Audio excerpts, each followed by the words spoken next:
Welcome back to Coffee with a Calvinist. My name is Keith Foskey, and I am a Calvinist. How would you like the opportunity to win a brand new MacArthur Study Bible? Well, if you're interested, at the end of the episode, I'm going to tell you how you can win by watching our videos this week on Coffee with a Calvinist. All right, let's get on with the episode. Welcome back to Coffee with a Calvinist. My name is Keith Foskey, and I am a Calvinist. Today, in our reading through of the New Testament, we're going to be in Luke chapter 20.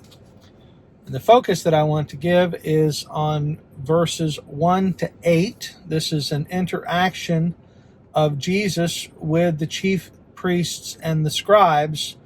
And listen to the interaction. One day, as Jesus was teaching the people in the temple and preaching the gospel, the chief priests and the scribes with the elders came up and said to him, "Tell us by what authority you do these things, or who it is that gave you this authority?" He answered them, "I also will ask you a question. Now tell me, was the baptism of John from heaven or from man?" And they discussed it with one another, saying, "If we say from heaven, he will say, 'Why did you not believe him?' But if we say from man, all the people will stone us to death, for they are convinced that John was a prophet." So they answered that they did not know where it came from. And Jesus said to them, "Neither will I tell you by what authority I do these things." Are there ever times when you are unwilling to say things because of how what you're going to say might be perceived by others? That's what we see today in our text. These people have come to Jesus to challenge Jesus, and they ask him a question: "By whose authority are you doing this?" And Jesus, of course, being infinitely wiser than all of them, knowing they're seeking to trap him and seeking to bring a condemnation against him, Jesus turns the question around to them and said, "By what authority did John the Baptist preach?" And so they apparently confined themselves to a huddle of some sort to where they could speak together and no one would hear them. And they asked, "Well, how should we answer this? Because if we answer this that John got his message from heaven, then Jesus could just say the same thing. But if we answer this and say that it wasn't from heaven, then all of these people who believe John was a prophet are going to stone us." So ultimately they said, "We don't know." They gave a very politically correct answer. And Jesus, of course, said, "Well, then neither will I tell you by what authority I do these things." Political correctness is nothing new. But political correctness is a dangerous thing.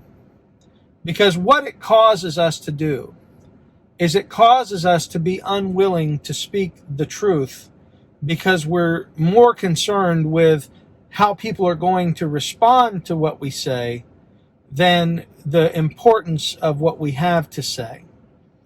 I see this a lot on social media where people will go on and make a statement and then people, as if they were waiting in the wings, pounce upon that person and begin to challenge them every which way but Tuesday and just argue. That was a politically insensitive statement. That was a politically difficult statement. That your statement offended me. And we've become so weak that we're not willing to be offended at all. And we've become so weak that we're not willing to offend, even with the truth. "Oh, well, I don't want to offend anyone." Well, I have to say, that's not the best way for us to move forward as a people. Because right now, the lack of willingness to stand up for the truth is why there are so many who are running roughshod over other people, because there is this acquiescence to falsehood. There's this acquiescence to things that are simply untrue. And yet, because of political correctness, people are being unwilling to say what needs to be said. I read something recently that really caught my attention. And I want to mention the name. Some of you know, some of you don't. His name is Jordan Peterson. I've mentioned him before. Now, Jordan Peterson, I do not believe is a believer. Jordan Peterson is he is a professor, and I believe he's from Canada. I read his book, 12 Rules for Life, last year. It was good in certain parts. I disagreed a lot with the theological points that he made, of course, but one of the things that was stated recently that I do agree with is somebody said, why is Jordan Peterson so popular? And the answer was, it's because he's willing to say the things people don't want to hear. He's willing to be politically incorrect. And I look to the Christian church and I say, where are our men who are willing to stand up and speak the truth without regard to political correctness? Where are our strong men who will speak the truth? And there are men out there who are speaking truth, and some of it's hard truth. And see, even now, I feel as if I mention some of them, some of you may come at me and say, oh, I can't believe you're going to endorse this person. But I will tell you what I think. Even if I don't agree with them completely theologically, I think men like Doug Wilson have an important voice right now because he's willing to say things that other people are not. Is he always right? No. Will I endorse everything that he says? No. There are things about Doug's theology that I don't agree with. But the fact that he's not always metering everything that he says by what's politically popular, that makes me very thankful for men like him. Dr. James White, one of my favorite theologians, and, well, a man that I consider to be a genuine mentor in the faith, a man who has, through his books and writings and tapes over the years, has meant a lot to me. James White is a voice, a prophetic voice in our world right now. And he's saying things that people just hate. People absolutely hate the things that he is saying. But the thing is, they are true things, even though they're unpopular things. His pastor, Jeff Durbin, that he serves with, is also a prophetic voice right now. And the thing is, the church needs that. We need men who are willing to say, political correctness, go away. Let us preach the truth. You see, those men that came after Jesus, they were worried about what the crowd would say. They were afraid about how the crowd would respond. We need to be more afraid of how God would understand and perceive what we're doing, not how the world is going to understand what we're doing. If what we are saying is true to the Word of God, then it doesn't matter what people think. Remember where the idea, the phrase political correctness, remember the heart of where that comes from. The origins of it, as I understand, is there was once a person who said, and I don't know the name, but I know basically the origin of it is one person said, what you're saying is not factually correct. And the person said, no, but it is politically correct. And see, that's the problem. Political correctness is often, and more often than not, factual falseness. Politically correct is often factually false. As Christians, we need to be less concerned with political correctness and more concerned with being biblically correct. Again, I hope you're enjoying these daily videos.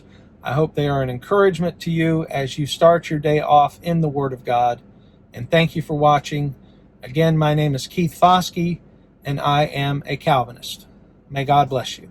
Thank you for watching that episode of Coffee with a Calvinist. At the beginning, I talked about the fact that we have had a John MacArthur study Bible that has been donated to our program to give away, and now I'd like to give you the contest rules for participation if you'd like to participate in trying to win. I'm going to read them all for you as they're very simple, and I'll have them printed at the bottom in the comments below. This is a contest to win a MacArthur Study Bible by participating in this contest on Coffee with a Calvinist. And here's how it works. First, you must leave a relevant comment on this video either on Facebook or YouTube to show that you've watched the episode. So if you're on Facebook or YouTube, you simply leave a comment below about something that I talked about in the video to show that you've watched. If you're on Facebook, you also have to share the video. That's a big part of what we're trying to do here, trying to reach a wider audience. So if you're watching via Facebook, you've got to share it. And you can only do this once a day. You will have your name entered once per day. The names are going to be entered in June 22nd through June 26th. And then a name will be drawn from a basket on video on June the 27th, and we will announce the winner. If you win, you will be contacted through the medium by which you entered. So if you're on Facebook, we will contact you through Facebook. If you're on YouTube, we'll contact you through YouTube. Now, there is an additional way that you can help out a friend. This is particular to Facebook. If you are on Facebook and you tag a friend or multiple friends in the comments, and they like your comment, their name will also be entered in to win the Bible. So if you have a friend that you know would benefit from a MacArthur Study Bible and you'd like to get them involved in the contest, simply tag them below in the Facebook comments, and if they like it, their name will also be entered into this drawing. Again, the drawing is going to happen on June 27th for one MacArthur Study Bible, and the contest is going on all this week, June 22nd through June 26th, 2020. Thank you for participating. I look forward to a fun week of hearing your comments about the videos and seeing how much you can share and help us reach a wider audience. And at the end of the week, I look forward to awarding someone a brand new, beautiful MacArthur Study Bible. Thank you again for participating. Thank you for supporting our program. And again, my name is Keith Foskey, and thank you for watching Coffee with a Calvinist. May God bless you.